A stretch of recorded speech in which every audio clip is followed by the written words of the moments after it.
Vladimir Central, Rise of the King of Prison Gangs. Before we dive in, don't forget to subscribe, like, and drop a comment, because the deeper this story goes, the darker it gets. And trust me, you're going to want to stay until the final twist. The winter of 1994 hit Vladimir Central like a clenched fist. Midnight frost clung to the iron bars, and the air inside the prison corridors felt thick enough to choke. Guards patrolled with a stiffness that had nothing to do with the cold. Something was wrong. Everyone felt it. The alarm siren hadn't even finished echoing when the search teams burst into cell block 3. A prisoner had been found face down in the snow-filled courtyard, his body strangely untouched except for one disturbing detail, a playing card tucked into his frozen hand. The King of Spades. No blood. No tracks. No witnesses. Just that card. Major Sokolov, the lead investigator, paced the courtyard while steam escaped his mouth with every breath. "Whoever did this didn't leave by the gate," he said to his team. "He's still inside." But even he knew this case was more complicated than it looked. Vladimir Central wasn't just a prison. It was an empire, an underworld kingdom built on favors, fear, and invisible laws. And at the top of that hidden hierarchy stood a name whispered more carefully than a state secret. Anton Volkov. Known among inmates as a vor v zakon, a thief-in-law, a criminal aristocrat, a man whose influence was so absolute that guards avoided making eye contact with him. As Sokolov stepped into the shadow of cell block 5, he found a line of inmates standing silently against the wall. Not one spoke. Not one nodded. Not one even blinked in his direction. Volkov's men. The loyalty around him was unnatural, almost suffocating.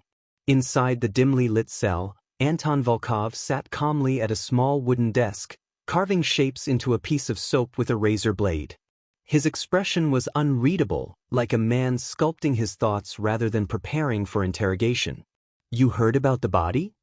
Sokolov asked. Volkov didn't look up. "Everyone heard." "You didn't know him?" Sokolov pressed. "That courtyard is full of men I do not know." It was a lie. A gentle one. And Sokolov knew it. The victim, Pavel Rudenko, had been one of Volkov's runners, a low-level messenger who transported orders between cell blocks. If Pavel was dead, it wasn't random. It was intentional. A message. Or a warning. But who was it for? Sokolov scanned Volkov's expression. Nothing. No flinch. No shift in breath. The man was a fortress. Rumors had circulated for years about Volkov's rise, how he orchestrated smuggling routes that stretched from the prison kitchens to cities across the border, how he negotiated peace between rival gangs with a single conversation, how he could make a man disappear without anyone hearing a sound. But Pavel's death didn't fit Volkov's style. It was too quiet, too symbolic. As Sokolov turned to leave, Volkov finally spoke. "Major, people die here every week. Why are you so interested in this one?" "Because someone wants us to be," Sokolov replied.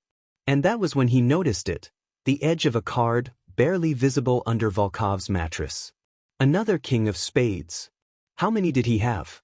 And why this card? Before he could react, a guard sprinted down the hall, breathless. "Major! You need to see this. Now." They rushed to the archives room, where records were stored in steel drawers. The lock had been pried open. Files were scattered across the floor. But one file was missing, Pavel Rudenko's. Someone had stolen it. Not just stolen it, but stolen it while the prison was on total lockdown. Which meant only one thing. It wasn't an inmate. It was someone with keys. Someone on the inside. But when Sokolov pushed open the final drawer, he froze. Buried beneath loose papers was a third playing card. The King of Spades, but this time, on the back, written in thin black ink. He was only the first. Snow hammered the metal roof of Vladimir Central as if the prison itself were under siege. The storm outside was nothing compared to the one building inside. 3 cards, 1 dead runner, and now a missing file. Major Sokolov knew what that meant. A second body was coming. Someone wanted this pattern seen. Someone wanted fear. And fear was spreading fast. By dawn, guards walked in pairs, glancing over shoulders, gripping batons tighter than necessary. Inmates whispered behind closed doors. Even Volkov's lieutenants moved cautiously, as if waiting for a blow none of them could stop. Sokolov didn't believe in coincidences, and he certainly didn't believe this was some random act of rebellion. This was strategy. Someone was dismantling something from the shadows, piece by piece. The question was what, or who? He started the morning in the surveillance room. The guards had spent all night reviewing footage from the courtyard, the archives hallway, and every access point. Yet somehow, the camera covering the archives had been wiped clean between 1:14 a.m. and 1:27 a.m. Deleted from the inside of the system. Only 3 people had that level of access: the head warden, the chief of security, and Anton Volkov. Sokolov stood silent for a moment. Volkov was powerful, yes, but this felt too reckless for him. Too messy. He never left fingerprints. He never invited suspicion. Whoever was doing this wanted the prison to panic. He turned away from the monitors and studied the guard on duty, a younger officer named Petrov. Nervous. Twitchy. The kind of man who avoided eye contact with both inmates and superiors. "You didn't see anything unusual on your shift?" Sokolov asked. Petrov shook his head quickly. Too quickly. "Are you sure?" Petrov swallowed. "Major, I heard someone in the records corridor. But when I went there, no one was inside." "Did you check the side storage room?" "There's no key, sir." "There is if you know where to look," Sokolov said. Petrov's face changed, just slightly, but enough. He was lying. Or hiding something. But before Sokolov could press further, another alarm erupted through the corridor. This one was sharper. Urgent. The sound of disaster unfolding in real time. They ran. Down the concrete stairwell. Past the cafeteria. Past the solitary cells. Towards cell block 1, the lifers' ward, where some of the most dangerous inmates were housed. The block doors were still locked when they arrived, but inside, chaos. 2 guards were on the floor, unconscious. Their keys and radios were gone. And at the center of the corridor, propped against a radiator, was another inmate. Eyes open. Body stiff. A thin line of frost on his lips. Another card between his fingers. The King of Spades. Sokolov knelt beside the body, recognizing the dead man instantly. Viktor Swan Lebedev, Volkov's former lieutenant.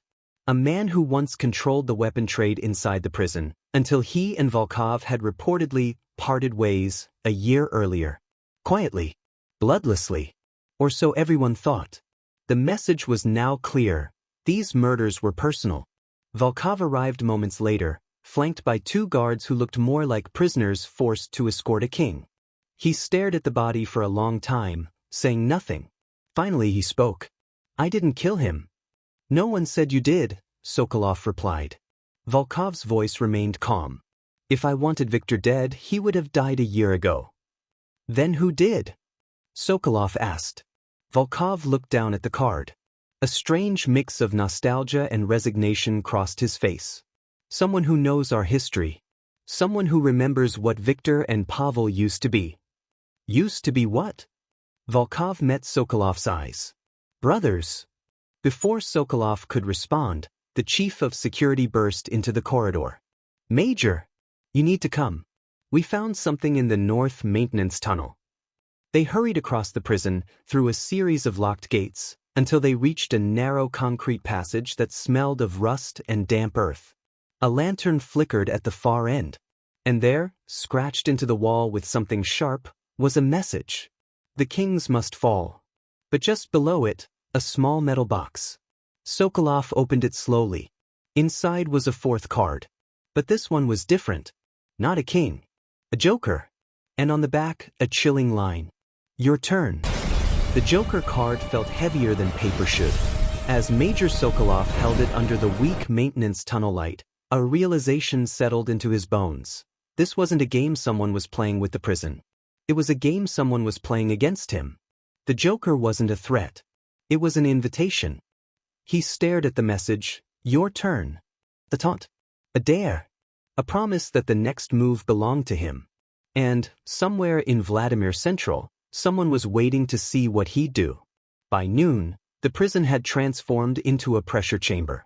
Guards moved with drawn weapons. Inmates pressed their ears to steel doors.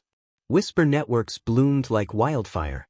Every rumor pointed fingers in different directions. Rival gangs, corrupt officers, a rebellion brewing in the upper tier. But one rumor felt too specific to ignore. Someone had seen Petrov, the nervous guard from the surveillance room, near the maintenance tunnels at dawn. Alone. Sweating. Carrying a metal box just like the one Sokolov had found. Sokolov moved quickly. He found Petrov in the break room, hands trembling around a half-drunk cup of tea. When he saw the major, he tried to stand, too fast. His chair scraped violently against the floor. "Petrov," Sokolov said calmly, "we need to talk." The guard's lips quivered. "Major, I didn't do anything. I'm being set up." "By who?" Petrov hesitated, breath shaking. "I can't." "You can't? Or you won't?" Petrov's eyes darted toward the hallway window. Toward cell block 5. Toward Volkov. The realization came sharply. Petrov wasn't acting out of guilt. He was acting out of fear. Before Sokolov could press further, a thunderous crash shook the building. Shouts erupted across the corridor. A siren began wailing, the emergency lockdown alarm. Something was happening in cell block 5. Volkov's block. Sokolov sprinted. When he reached the block, 2 guards were already trying to break through the inner door, but it had been jammed from the inside. Smoke began to seep from the cracks. "Inmates are rioting," one guard shouted. "Volkov's cell, someone's inside with him." Sokolov shoved through them. "Get this door open now." The lock snapped, and the heavy steel door groaned open. The sight inside was chaos. Beds overturned. Sheets burning. Inmates pressed against the far wall in terror.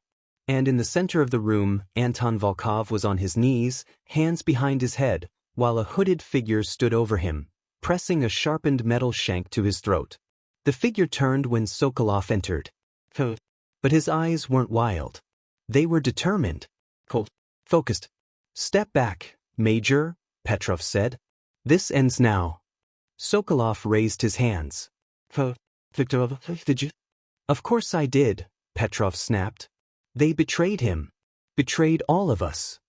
Volkov's face remained eerily calm, even with the blade at his throat. "Petrov was my runner before he became a guard," he told Sokolov. "I protected him. Raised him. He thinks he's saving me. But he isn't," Sokolov said softly. "He's destroying everything you built." Petrov pressed the blade harder. A thin line of blood appeared on Volkov's neck. "The kings must fall," he whispered. "Every last one who broke the code." Sokolov stepped closer. "Petrov, listen. You weren't avenging him. You were purging his past. Victor and Pavel didn't betray Volkov. They betrayed you. They were going to expose your smuggling route through the archives. You killed them to silence them." A tear slipped from Petrov's eye, not sorrow but anger. "You don't understand," he said. "He deserved better. A throne. A kingdom. I did this for him." Volkov sighed. "No, Petrov. You did this for yourself." Petrov hesitated.